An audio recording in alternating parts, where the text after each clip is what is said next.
నమస్తే welcome to 9+ news. గత ప్రభుత్వ హయాంలో ఫోన్ ట్యాపింగ్ జరిగిందంటూ కాంగ్రెస్ ఎమ్మెల్యే ఎన్ఎం శ్రీనివాస్ రెడ్డి పోలీసులకు ఫిర్యాదు చేసిన విషయం తెలిసిందే। ఈ ఫిర్యాదు ఆధారంగా సిట్ ఆయనతో పాటు మరో ఎమ్మెల్యే అనిరుద్ రెడ్డిని విచారణకు రావాలని 160 సిఆర్సీ కింద నోటీసులు జారీ చేసింది। దీంతో బంజారా హిల్స్ లోని ఐసీసీ కార్యాలయంలో విచారణకు ఇద్దరు ఎమ్మెల్యేలు హాజరయ్యారు। ఎన్ఎం శ్రీనివాస్ రెడ్డి, అనిరుద్ రెడ్డి ఎన్నికలకు ముందు, ఎన్నికల తర్వాత తమ ఫోన్లు ట్యాప్ అయ్యాయని పోలీసులకు ఫిర్యాదు చేశారు।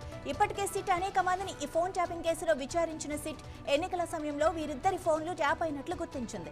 ఫోన్ ట్యాపింగ్ పై ఫిర్యాదు చేసిన వారిలో వీరిద్దరూ ముందు వరుసలో ఉండగా ఏ ఆధారాలతో ఆరోపణలు చేశారన్న కోణంలో విచారణ చేస్తున్నట్లు తెలుస్తోంది।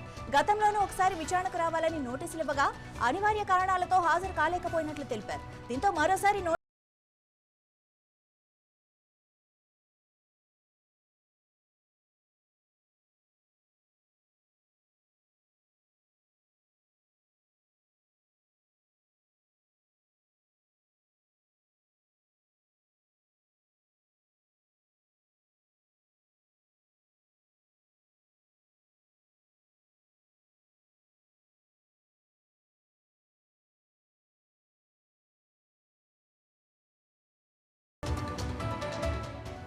గత ప్రభుత్వ హయాంలో జరిగిన ఈ ఫోన్ ట్యాపింగ్ వ్యవహారంపై వీరిద్దరూ చేసిన కంప్లైంట్ల ఆధారంగా సిట్ విచారణ చేసింది।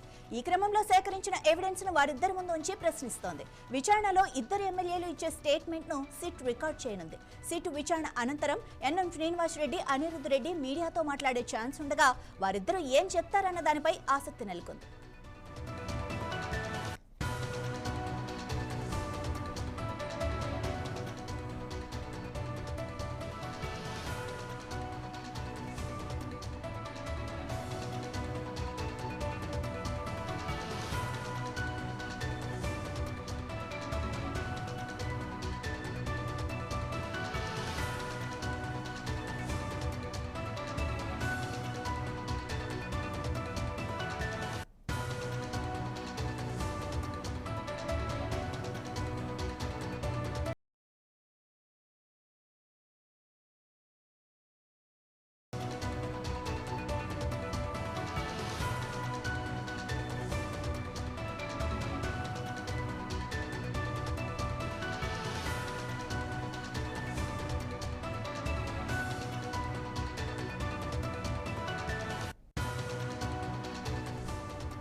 గత ప్రభుత్వ హయాంలో ఫోన్ ట్యాపింగ్ జరిగిందంటూ కాంగ్రెస్ ఎమ్మెల్యే ఎన్ఎం శ్రీనివాస్ రెడ్డి పోలీసులకు ఫిర్యాదు చేసిన విషయం తెలిసిందే। ఈ ఫిర్యాదు ఆధారంగా సిట్ ఆయనతో పాటు మరో ఎమ్మెల్యే అనిరుద్ రెడ్డిని విచారణకు రావాలని 160 సిఆర్సీ కింద నోటీసులు అయితే జారీ చేసింది। దీంతో బంజారా హిల్స్ లోని ఐసీసీ కార్యాలయంలో విచారణకు ఇద్దరు ఎమ్మెల్యేలు హాజరయ్యారు। ఇక ఎన్ఎం శ్రీనివాస్ రెడ్డి, అనిరుద్ రెడ్డి ఎన్నికలకు ముందు, ఎన్నికల తర్వాత తమ ఫోన్లు ట్యాప్ అయ్యాయని పోలీసులకు ఫిర్యాదు చేశారు। ఇప్పటికే సిట్ అనేక మందిని ఈ ఫోన్ ట్యాపింగ్ కేసులో విచారించిన ఎన్నికల సమయంలో వీరిద్దరి ఫోన్లు ట్యాప్ అయినట్లుగా గుర్తించింది। ఇక ఫోన్ ట్యాపింగ్ పై ఫిర్యాదు చేసిన వాళ్ళు వీరిద్దరూ ముందు వరుసలో ఉండగా ఏ ఆధారాలతో ఆరోపణలు చేశారన్న కోణంలో కూడా విచారణ చేస్తున్నట్లు తెలుస్తోంది। గతంలోనూ ఒకసారి విచారణకు రావాలని నోటీసులు ఇవ్వగా అనివార్య కారణాలతో హాజరు కాలేకపోయినట్లుగా తెలిపారు। దీంతో మరోసారి నోటీసులు ఇచ్చి సిట్ అధికారులు ఇద్దరు ఎమ్మెల్యేలను కూడా విచారిస్తున్నారు। ఇక దీనిపై మరింత సమాచారం రాజ్ కుమార్ మనకి లైవ్ లో అందిస్తారు। రాజ్ కుమార్, అసలు ఈ ఫోన్ ట్యాపింగ్ వ్యవహారం గురించి మీ దగ్గర ఉన్న అప్డేట్స్ ఏంటి? Right, good afternoon Madhavi. రాష్ట్రంలోనే సంచలనం సృష్టించింది ఫోన్ ట్యాప్ కేసు. చాలామంది ప్రజాప్రతినిధుల యొక్క ఫోన్లు ట్యాపింగ్ చేశారని వాళ్ళు ఫిర్యాదు చేశారు। సో దీంతో డిసెంబర్ 18న రాష్ట్ర ప్రభుత్వం ఒక సిట్ ఏర్పాటు చేసింది సజ్జనార్ ఆధ్వర్యంలో। ఆ సిట్ వచ్చేసి ఎవరెవరైతే కంప్లైంట్ చేశారో వాళ్ళందరినీ కూడా వాళ్ళందరికీ నోటీసులు ఇచ్చి ఒక్కొక్కరిని దర్యాప్తు చేస్తుంది, విచారణ చేస్తుంది। దాంతోపాటు ఎవరి మీద అలిగేషన్స్ వచ్చాయో వాళ్ళని కూడా విచారణ ఇప్పటికే చేశారు। కేటీఆర్, హరీష్ రావు, సంతోష్ రావు, బండి సంజయ్ లాంటి ఎవరెవరైతే ఉన్నారో వాళ్ళందరిది కూడా వాంగ్మూలము రికార్డ్ చేశారు। దాంతోపాటు ఈరోజు వచ్చేసి మనకు ఎన్ఎం శ్రీనివాసరెడ్డి ప్రభుత్వ వైపు, అదేవిధంగా ఎమ్మెల్యే జడ్చర్ల ఎమ్మెల్యే అనిరుద్ రెడ్డి ఇవాళ నోటీసులకు స్పందించి ఈరోజు సిట్ విచారణకు హాజరయ్యారు. వీళ్ళు కంప్లైంట్ ఇచ్చారు ప్రతిపక్షంలో ఉన్నప్పుడు, అనగా బీఆర్ఎస్ అధికారంలో ఉన్నప్పుడు, వీళ్ళు ఎలక్షన్కు ముందు వీళ్ళు పోటీ చేసేటప్పుడు కాంగ్రెస్ పార్టీలో ఉన్నప్పుడు ప్రతిపక్షాలుగా మా యొక్క ఫోన్ ట్యాపింగ్ చేశారు, మేము ఎక్కడెక్కడికి వెళ్తున్నామో మా యాక్టివిటీ అంతా కూడా ట్రేస్ చేసే ప్రయత్నం చేసిందని వీళ్ళు కంప్లైంట్ ఇచ్చారు. సో దాని మీద పోలీసులు మీ దగ్గర ఎలాంటి ఎవిడెన్స్ ఉన్నాయి, వాటి మీద ఈరోజు పోలీసులు ఇవాళ విచారణ చేస్తున్నారు. ప్రస్తుతం దాదాపు గంటన్నరగా ఇద్దరు ఎమ్మెల్యేలు కూడా కమాండింగ్ కంట్రోల్ సెంటర్లో సిట్ అధికారులు విచారణ సాగిస్తున్నారు. ఈ యొక్క సిట్ దాదాపు ఫైనల్కి వచ్చినట్టుగా మనకు తెలుస్తూ ఉంది. ఫైనల్ ఛార్జ్ వేయడానికి అధికారులు సిద్ధమయ్యారు. ఇప్పటికే దాదాపు 400 మంది సాక్షులను విచారించినట్టుగా మనకు తెలుస్తూ ఉంది. 2500 సార్లు ఫోన్ ట్యాపింగ్ చేసినట్టుగా సిట్ అధికారులు గుర్తించారు. దానికి సంబంధించిన టెక్నికల్ ఎవిడెన్స్ కూడా సేకరిస్తున్నారు. మరికొద్ది రోజుల్లో ఆ యొక్క ఫైనల్ ఛార్జ్ షీట్ వేయడానికి రెడీ అవుతున్నారు. విచారణలో ఇది ఆల్మోస్ట్ నిజమన్న ఇవైతే వస్తున్నాయి, వార్తలు అయితే వస్తున్నాయి. ఒకవేళ అది నిజమైతే ఎలాంటి చర్యలు తీసుకునే అవకాశం ఉంది, ఎవరి మీద? రైట్, క్రైమ్ జరిగింది, ఫోన్ ట్యాపింగ్, ఇది పెద్ద కేసు. కానీ దీనికి పొలిటికల్ పార్ట్స్ ఇన్వాల్వ్మెంట్ అయ్యాయి. ఒకప్పుడు అధికారంలో ఉన్న బీఆర్ఎస్ పార్టీ ఇందులో ఇన్వాల్వ్మెంట్ అయింది, పెద్ద పెద్ద వాళ్ళ పేర్లు కూడా వచ్చాయి. ఆ తర్వాత ఇప్పుడు అధికారంలోకి వచ్చిన కాంగ్రెస్ పార్టీ దీని మీద విచారణ కొనసాగిస్తుంది. బీఆర్ఎస్ ఇప్పటికే ఆరోపణలు చేస్తుంది, ఇది కేవలం కక్ష సాధింపు చర్య. ఆల్రెడీ హైకోర్టులో సుప్రీంకోర్టుకు వెళ్ళారు, అరెస్ట్ కాకుండా విచారణ చేయకుండా వీళ్ళు కోర్టులకు కూడా వెళ్ళారు. సో ఇది టోటల్గా ఒక పొలిటికల్ కేసుగా బీఆర్ఎస్ ఆరోపిస్తుంది. కేవలం ప్రతిపక్షాలని ఇబ్బంది పెట్టడానికి, మేము ప్రజా పోరాటాలు చేస్తున్నాం కాబట్టి మమ్మల్ని కంట్రోల్ చేయడానికి మాత్రమే ఈ యొక్క విచారణ పేరుతో సిట్ ఏర్పాటు చేసి ఇప్పుడున్న ప్రతిపక్ష నాయకులు, ముఖ్యంగా బీఆర్ఎస్ నేతల్ని ఇబ్బంది పెడుతుంది అని బీఆర్ఎస్ నేతలు ఆరోపిస్తున్నారు. సో ఇది పొలిటికల్ ఇన్వాల్వ్మెంట్ కాదు కాబట్టి ఇది ఎప్పుడు అవుతుంది, ఎప్పుడు పూర్తి అవుతుంది అని పూర్తిగా చెప్పలేం. కానీ మనకు వస్తున్న సమాచారం ప్రకారం దీన్ని క్లోజ్ చేయాలని ఆలోచన చేస్తున్నారు. ఫైనల్ ఛార్జ్ షీట్ వేసిన తర్వాత నెక్స్ట్ ప్రొసీజర్ ఉంటుంది. Right, thank you Raj Kumar.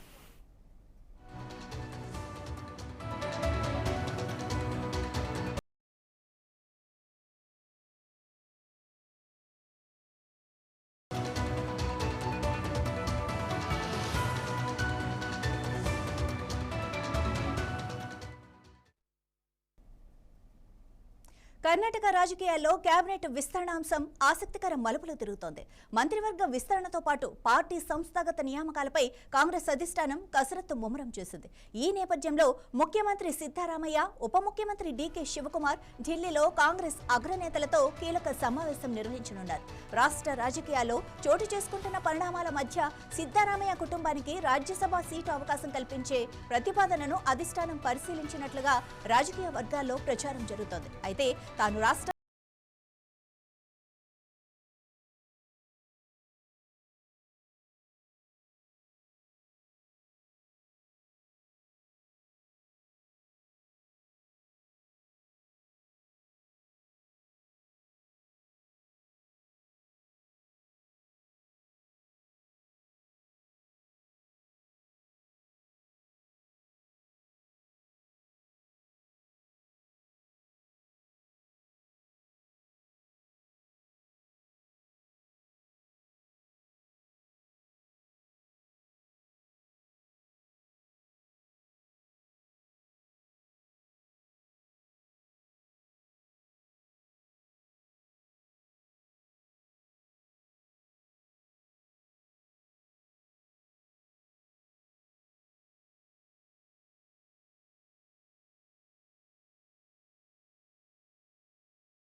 ఆరోపణలు ఎదుర్కొంటున్న భారీ ఆర్థిక అవకతవకలు, తీవ్రమైన అక్రమాలపై దర్యాప్తు జరపాలని తెలంగాణ హైకోర్టు ఈ ఏడాది ఏప్రిల్లో సిట్ను ఏర్పాటు చేసింది. హెచ్సీఏలో అవినీతి ఆరోపణలపై దాఖలైన పలు పిటిషన్లపై విచారణ సందర్భంగా న్యాయస్థానం ఈ కీలక నిర్ణయం తీసుకుంది. బీసీసీఐ నుంచి వచ్చిన నిధులను పక్కదారి పట్టించారని ప్రధాన ఆరోపణగా ఉంది. ఈ ఆరోపణల నేపథ్యంలోనే గతంలో హెచ్సీఏ అధ్యక్షుడు, కార్యదర్శిని కూడా సిఐడి అధికారులు అరెస్టు చేసిన విషయం తెలిసిందే. ఇప్పుడు హైకోర్టు జోక్యంతో దర్యాప్తు మరింత వేగవంతం కానుంది. ఇప్పటికే వివిధ పోలీస్ స్టేషన్ల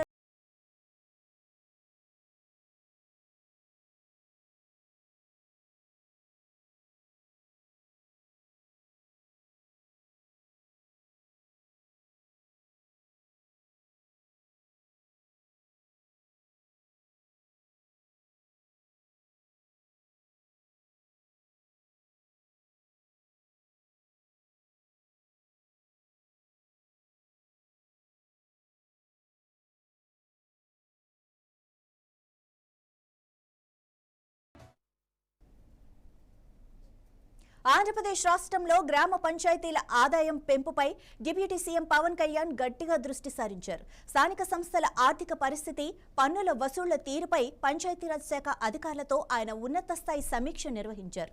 మరికొన్ని ప్రైవేట్ పాఠశాలలు, భారీ పరిశ్రమలు ఏళ్ల తరబడి గ్రామాలకు పన్నులు చెల్లించకపోవడంపై డిప్యూటీ సీఎం తీవ్ర ఆగ్రహం వ్యక్తం చేశారు. గ్రామాలను ఆనుకుని వ్యాపారాలు చేస్తున్న సంస్థలు పన్నులు ఎగవేస్తే చూస్తూ ఊరుకునేది లేదని తేల్చి చెప్పారు. వెంటనే పన్నులు ఎగవేసిన సంస్థల పూర్తి జాబితాను సిద్ధం చేసి తన ముందుకు తీసుకురావాలని అధికారులను ఆయన కఠినంగా ఆదేశించారు.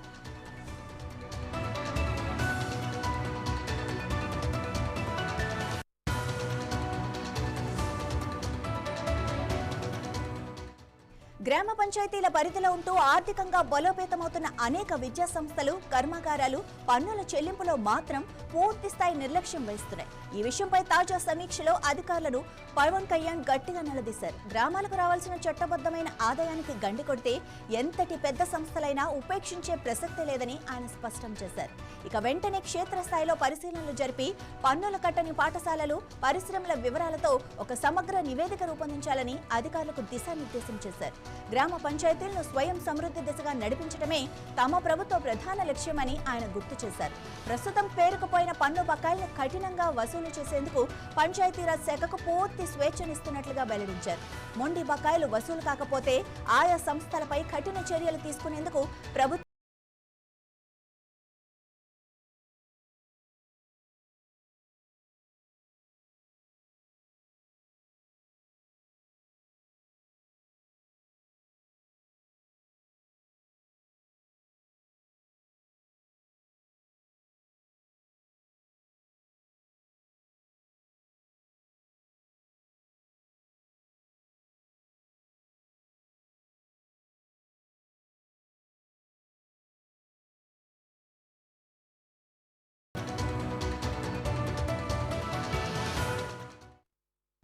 పశ్చిమ బెంగాల్లో మంత్రివర్గ విస్తరణ జరిగింది. కొత్తగా 35 మంది మంత్రులు ప్రమాణ స్వీకారం చేశారు. రాజ్భవన్లో నిర్వహించిన కార్యక్రమంలో గవర్నర్ ఆర్ఎన్ రవి నూతన మంత్రులతో ప్రమాణం చేయించారు. ఈ విస్తరణతో పశ్చిమ బెంగాల్ కేబినెట్లో మంత్రుల సంఖ్య 41కి చేరింది. ప్రాంతీయ, సామాజిక సమతుల్యతకు ప్రాధాన్యమిస్తూ మంత్రివర్గ కూర్పును రూపొందించినట్లు ప్రభుత్వ వర్గాలు చెబుతున్నాయి. కొత్త మంత్రుల చేరికతో పరిపాలనా వ్యవస్థ మరింత బలోపేతమవుతుందని ప్రభుత్వం భావిస్తోంది. రాబోయే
గోదావరి తీరం జనసంద్రంగా మారింది.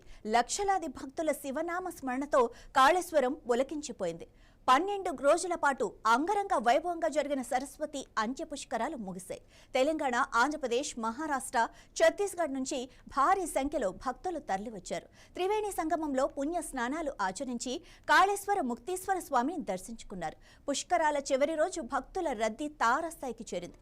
ప్రతిరోజు లక్షలాది మంది భక్తులు పుణ్య స్నానాలు ఆచరించి పిండ ప్రదానాలు, తర్పణాలు వదిలారు. సాయంత్రం వేళలో నిర్వహించిన నదీ హారతి కార్యక్రమం ప్రత్యేక ఆకర్షణగా నిలిచింది. 12 రోజుల పాటు కాళేశ్వరం భక్తి పారవస్యంతో ఓలలాడింది.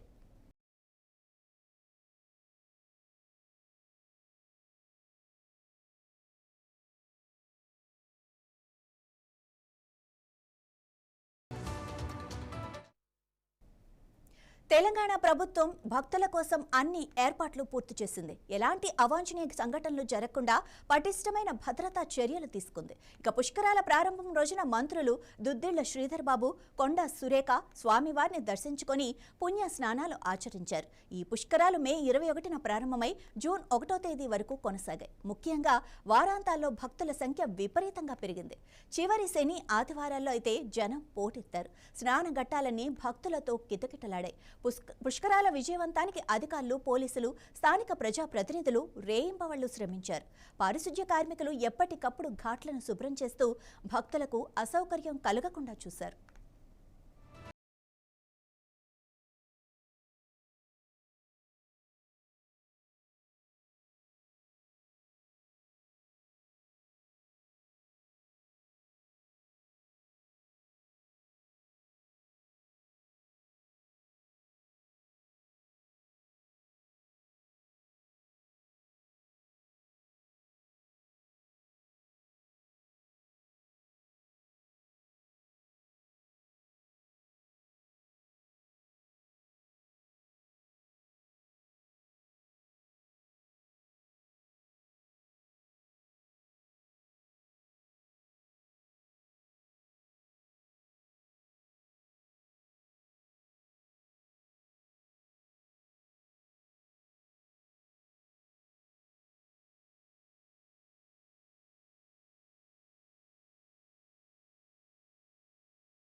కాంగ్రెస్ నేత ఎన్ఎం శ్రీనివాసరెడ్డి మాట్లాడుతున్నారు. అది లైవ్ లో చూద్దాం.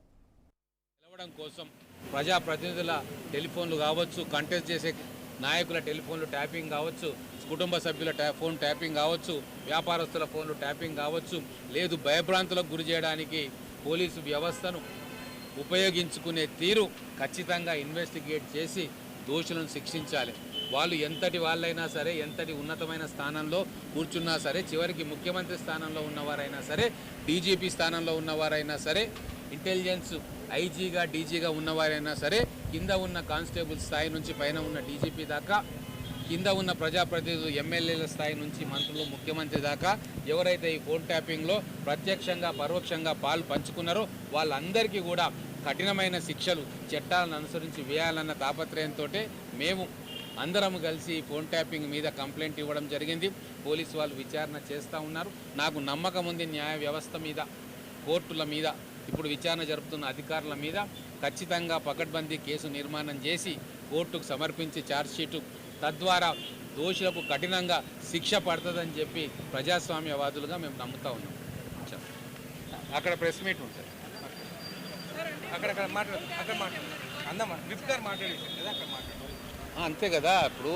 ఇప్పుడు పిలిచింది నన్ను కానీ అనిరుద్ రెడ్డి గారు కానీ మా ఫోన్ ట్యాపింగ్ అయిందని చెప్పి రుజువైన తర్వాత డాక్యుమెంటెడ్ ఎవిడెన్స్ తోటి కరాబొరేషన్ కోసం మమ్మల్ని పిలవడం జరిగింది. మేము కూడా వారు అడిగిన ప్రశ్నలన్నిటికీ కూడా సమాధానం చెప్పడం జరిగింది. మిగతా డీటెయిల్గా సిఎల్పి ఆఫీస్లో ప్రెస్ మీట్లో చెప్తాం.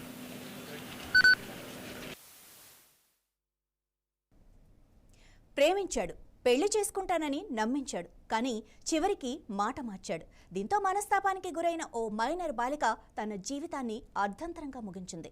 నారాయణపేట జిల్లా కేంద్రాన్ని కుదిపేస్తున్న ఈ విషాద ఘటన ఇప్పుడు తీవ్ర ఉద్రిక్తతలకు దారితీసింది.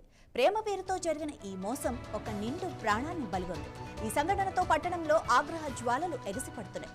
కురువ వీధిలో నివసించే ఆ బాలిక స్థానికంగా ఉన్న ఓ లేడీస్ కార్నర్లో పనిచేస్తూ కుటుంబాన్ని పోషిస్తోంది. విధి నిర్వహణలో భాగంగా రోజు దుకాణానికి వెళ్లే క్రమంలో ఫైజల్ అనే యువకుడి కన్ను ఆమెపై పడింది. ప్రేమ పేరుతో ఆమెను వెంబడించాడు, తన మాయ మాటలతో లోపర్చుకున్నాడు.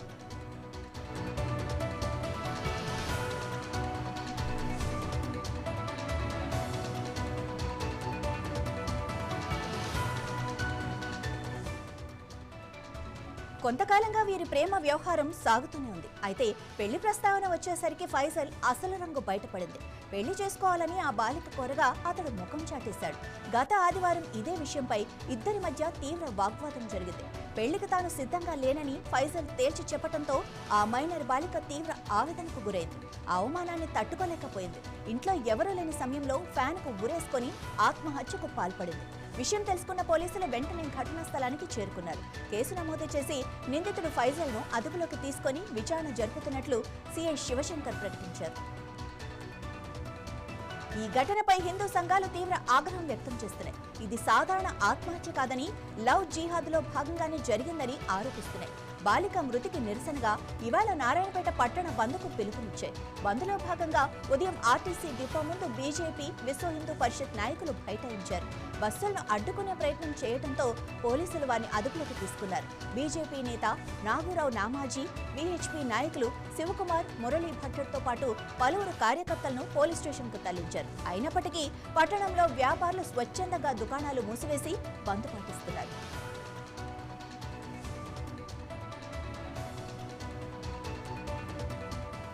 ప్రస్తుతం నారాయణపేటలో ఉద్రిక్త వాతావరణం నెలకొంది. ఎలాంటి అవాంఛనీయ సంఘటనలు జరగకుండా పోలీసులు భారీ బందోబస్తు ఏర్పాటు చేశారు. పట్టణంలోని కీలక ప్రాంతాల్లో పికెటింగ్ నిర్వహిస్తున్నారు. నిందితుడు ఫైజల్పై కఠిన చర్యలు తీసుకోవాలని డిమాండ్ చేస్తూ పలు సంఘాలు ఆందోళన బాటపట్టాయి.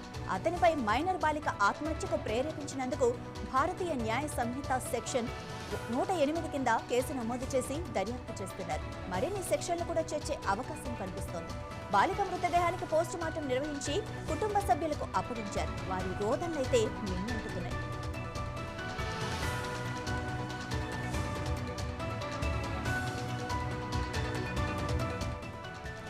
ఒకవైపు బిడ్డను